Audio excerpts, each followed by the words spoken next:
আসসালামু আলাইকুম রহমতুল্লাহি ওবরকাতুহু।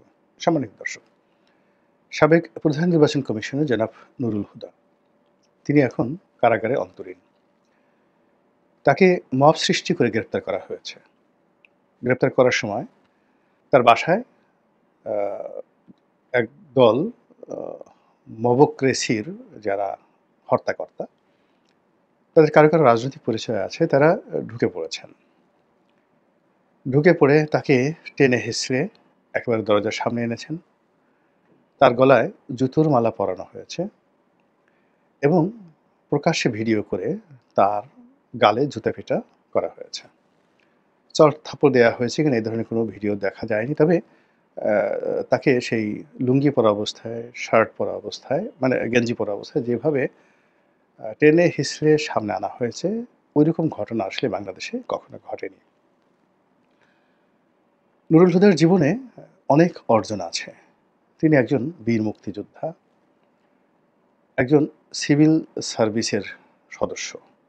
অর্থাৎ তিনি জেলা প্রশাসক ছিলেন, জয়েন্ট সেক্রেটারি হয়েছেন এবং পরবর্তীতে প্রমোশন পেয়ে তিনি সচিব পদমর্যাদা, ভূতাপেক্ষা প্রমোশন পেয়ে সচিব পদমর্যাদায় তিনি উন্নীত হয়েছেন এবং শেখ হাসিনার জামানাতে অনেকটা অলৌকিকভাবে তিনি এখানে নিয়োগ লাভ করেন। ওই সময় তাকে যে নিয়োগ দেওয়া হলো প্রধান নির্বাচন কমিশনার রূপে, এটি আমার কাছে মনে হয়েছে তার একটা ভাগ্যের খেলা। তার সঙ্গে আসলে শেখ হাসিনার এইরকম কোনো ঘনিষ্ঠতা ছিল না, পরিচয় ছিল না এবং শেখ হাসিনা ব্যক্তিগতভাবে তার নামও জানতেন না। এর কারণ হলো যে তিনি আমার প্রতিবেশী।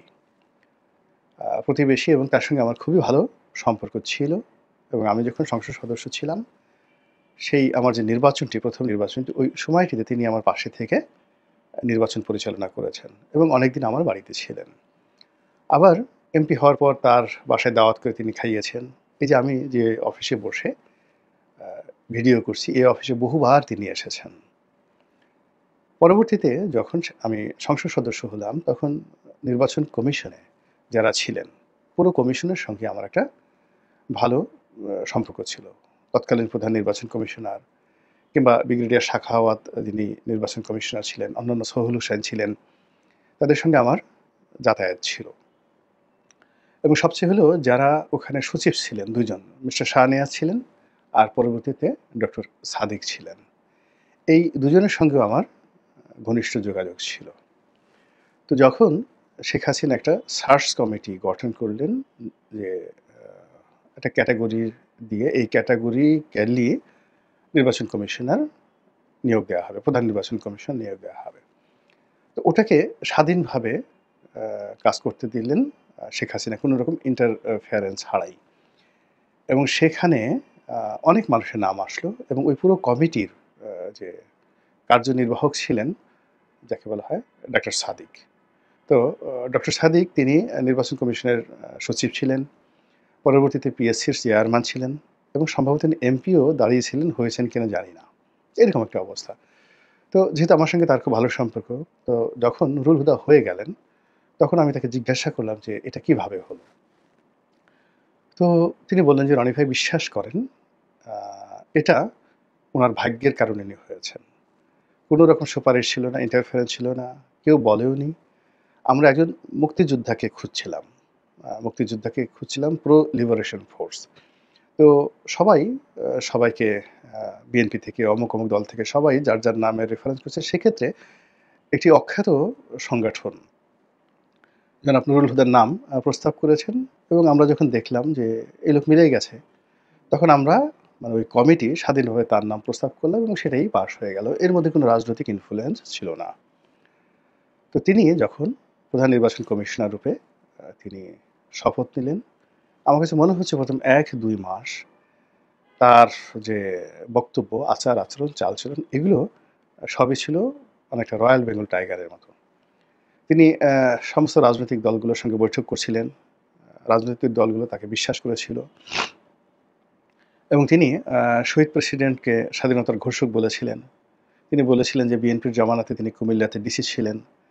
তো এ সমস্ত নিয়ে আবার যখন কেউ তাকে কটূক্তি করল যে তিনি কি এই কথাগুলো শুধু কথার কথা হিসেবে বলেছেন না, রিয়েলি মিন করেন। তিনি খুব বীরত্বের সঙ্গে বললেন যে, "ইয়েস, আমি শহীদ প্রেসিডেন্ট জিয়াউর রহমানকে স্বাধীনতার ঘোষক বলেছি, আই মিন ইট।" এবং তার এই বক্তব্যটি বিএনপিকে নিদারুণভাবে খুশি করেছিল। এর কারণ হলো জনাব হুদা তো একজন একেবারে প্রতিষ্ঠিত, নামকরা মুক্তিযোদ্ধা। তার মুখ থেকে জিয়াউর রহমানের স্বীকৃতি আ যেকোনো কারণেই বিএনপিকে আবেগপ্রবণ করে তুলেছিল জনাব হুদার ব্যাপারে। কিন্তু জনাব হুদা পরবর্তীতে আসলে তার সে স্ট্যান্ডটা তিনি রাখতে পারেননি। আ আমার সঙ্গে তিনি সিইসি হওয়ার পরে আর যোগাযোগ হয়নি। আর আমার একটা বদভ্যাস হলো, অনেকের সঙ্গে আমার খুব ভালো সম্পর্ক। কিন্তু কেউ আ ক্ষমতাধর কোনো চেয়ারে বসলে, মন্ত্রী হলে, এমপি হলে আমি কখনোই তাদের কাছে যাইও না, কথাও বলি না। তারা অনেকে যদি ফোন করে তাদের কাছ থেকে দূরে থাকি। কারণটা হলো এই, যেন কোনো অবস্থায় আমার মধ্যে কোনো লোভ না আসে, লালসা না আসে। আমি আমার নিজের কর্ম নিয়েই ব্যস্ত। আওয়ামী লীগ জামানাতে যারা সেই ২০১৪ থেকে মন্ত্রী হয়েছেন, বড়, বড় মন্ত্রী হয়েছেন, বেশিরভাগই আমার খুবই ঘনিষ্ঠ বন্ধু, খুবই ঘনিষ্ঠ বন্ধু। এবং এত ঘনিষ্ঠতা তাদের সঙ্গে ছিল যে আমি যদি খালি সুপারিশের ব্যবসা করতাম, মাসে শত, শত কোটি টাকা ব্যবসা করতে পারতাম। যেমন ধরেন জ্বালানি মন্ত্রণালয়ে ছিল নসরুল হামিদ বিপু, জুনায়েদ আহমেদ পলক ছিল আইসিটিতে।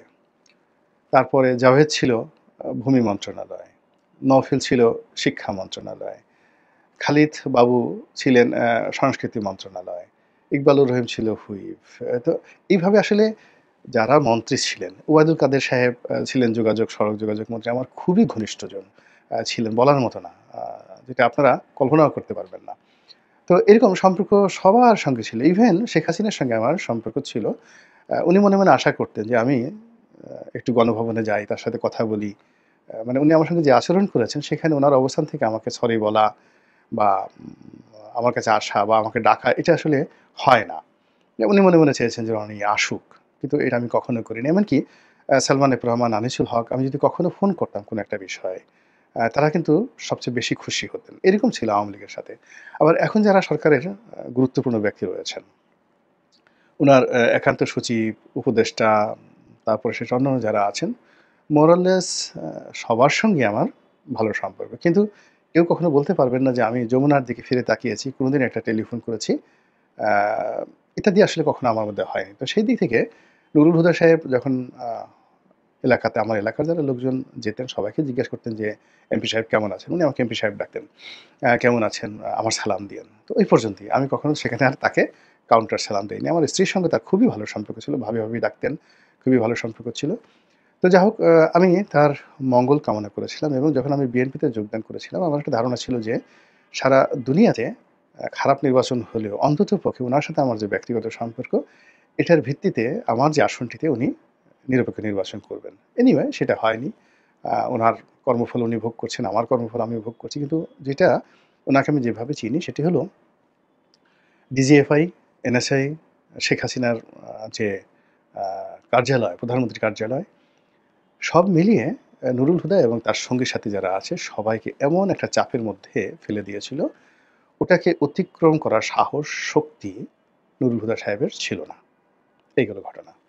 ফলে তিনি ১ম ২-৩ মাসে যে শক্তিমত্তা দেখিয়েছিলেন, এটাকে তিনি বস্তাবন্দী করে তিনি শেখ হাসিনার ভাষায় কথা বলা শুরু করলেন। এই গেল ১। ২ নম্বর হলো তার জীবনের সবচাইতে বড় আ যাকে বলা হয় কলঙ্ক, যেটি অন্যান্য সিইসি থেকে তাকে আলাদা করেছে এবং এই কারণে তাকে দুর্ভোগ পোহাতে হবে। সেটা হলো তিনি তার ভাগ্নে, ভাগ্নে তাকে বিএনপির আওয়ামী লীগের মনোনয়নে তিনি যাকে বলে নির্বাচনে দাঁড় করিয়েছেন এবং এই মনোনয়নটা তিনি শেখ হাসিনার কাছ থেকে চেয়ে এনেছেন, অথবা শেখ হাসিনা তাকে খুশি করার জন্য বা তাকে কনভিন্স করার জন্য এই মনোনয়নটা দিয়েছে। ফলে এই যে ভাগ্নের এই কর্মকাণ্ড, কনফ্লিক্ট অফ ইন্টারেস্ট এ তার যে মোরাল ক্যারেজটি, সেই মোরাল ক্যারেজটি একেবারে কমিয়ে দিয়েছে এবং তার ফলে কি হলো, আমি বা আমাদের মতো যারা সোশ্যাল মিডিয়াতে জনমত আমরা গঠন করি, তারা যখন জনাব নুরুল হুদাকে নিয়ে কথা বলা শুরু করলাম, নেতিবাচক কথা লিখা, উনার উপর মানুষের যে ক্রোধ এবং ক্ষোভ, হাবিবুল আউয়াল বা রকিবুল হুদা তাদের চাইতে অনেক, অনেক বেশি হয়ে গেল এবং তারই প্রেক্ষিতে আজ তিনি ইতিহাসে নির্মম অবস্থায় পড়েছেন। এভাবে আসলে একটা মানুষের জীবন হওয়া উচিত নয়। এই পরিণতি কোনো মানুষের জন্য কাম্য নয়।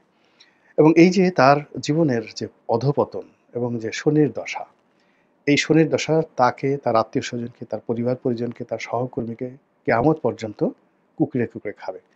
তিনি জেলখানা থেকে কবে মুক্তি পাবেন, ন্যায় বিচার পাবেন, বা আবার গৌরব ফিরে পাবেন, এটি আসলে তার যে বয়স ৮০-র উপরে, সুদূর পরাহত। কিন্তু যে ঘটনাগুলো হচ্ছে সেটি হলো তার এই কর্মকাণ্ডের ফলে যে বদনজির বা ব্যাড ইনস্ট্যান্স তৈরি হয়ে গেল, সেই ব্যাড ইনস্ট্যান্স বর্তমান যে নির্বাচন কমিশন এবং আগামীর যে নির্বাচন কমিশন তাদের উপরে শনির দশারূপে ঘুরতে থাকবে। এবং ঘটনা কিন্তু সেভাবেই ঘটছে। আপনারা দেখেন, আমরা হঠাৎ করে দেখলাম যে ৪ দিন ধরে, এখন আমি জানি না ৪ দিন ধরে বর্তমান নির্বাচন কমিশন, প্রধান নির্বাচন কমিশনার তিনি অফিসে যাননি। এটা একটা মানে পত্রপত্রিকায় এসেছে, সামাজিক মাধ্যমে দেখলাম, এবং এটার কোনো ব্যাখ্যা নেই। কেন? তিনি কি ভয় পেলেন? অভিমান করলেন? নাকি তার কাজে কোনো প্রতিবন্ধকতা তৈরি হলো এই ঘটনার পরে? ২ নম্বর হলো যে পরবর্তীতে ৪ দিন পরে দেখা গেল যে তার একটা বক্তব্য, প্রধান নির্বাচন কমিশন এখন যিনি রয়েছেন, তো তার একটা বক্তব্য সামাজিক মাধ্যমে এসছে, মূলধারার গণমাধ্যমে এসছে। তো সেখানে দেখা গেল যে আমাদের একসময় মাহফুজ এবং আজিজ কমিশন হয়েছিল। বিচারপতি মাহফুজ এবং বিচারপতি আজিজ দুজনই সিইসি হয়েছিলেন বিএনপির জমানাতে, এবং দুজনই খুবই পাজেলড হয়ে গিয়েছিলেন পরিস্থিতির চাপে, এবং সে চেয়ারে বসে সাংবাদিকদের সঙ্গে বিভিন্ন কথাবার্তা বলতে গিয়ে এই দুজন মানুষ যে এলোমেলো কথা বলতেন, তারপরে যেভাবে হাসাহাসি করতেন এবং যেভাবে ভয় পেতেন, এটা এখনও সেই আজিজ মাহফুজ কমিশন আমাদের নির্বাচন কমিশনের ইতিহাসে কলঙ্কজনক একটি অধ্যায় হয়ে আছে। তো তখন আজিজ সাহেব যে ভাষায় কথা বলতেন, এখন বর্তমান যে নির্বাচন কমিশন এই ৪ দিন পরে তিনি প্রেসের সামনে এসে যে কথাগুলো বলেছেন, সেই কথাগুলো আমার কাছে মনে হয়েছে ধারাবাহিকতা নেই, যথেষ্ট ফ্রাস্ট্রেশন তাকে তাড়া করছে। তিনি এলোমেলো কথা বলছেন এবং তিনি কনক্রিট কি করতে চাচ্ছেন সেটা তিনি বোঝাতে পারছেন না। তার সঙ্গে এই যে বর্তমান যিনি আছেন, ওই ভদ্রলোকের সঙ্গে আমার ব্যক্তিগত সম্পর্ক ভালো, এবং আমাদের ঘনিষ্ঠ যোগাযোগ একসময় ছিল।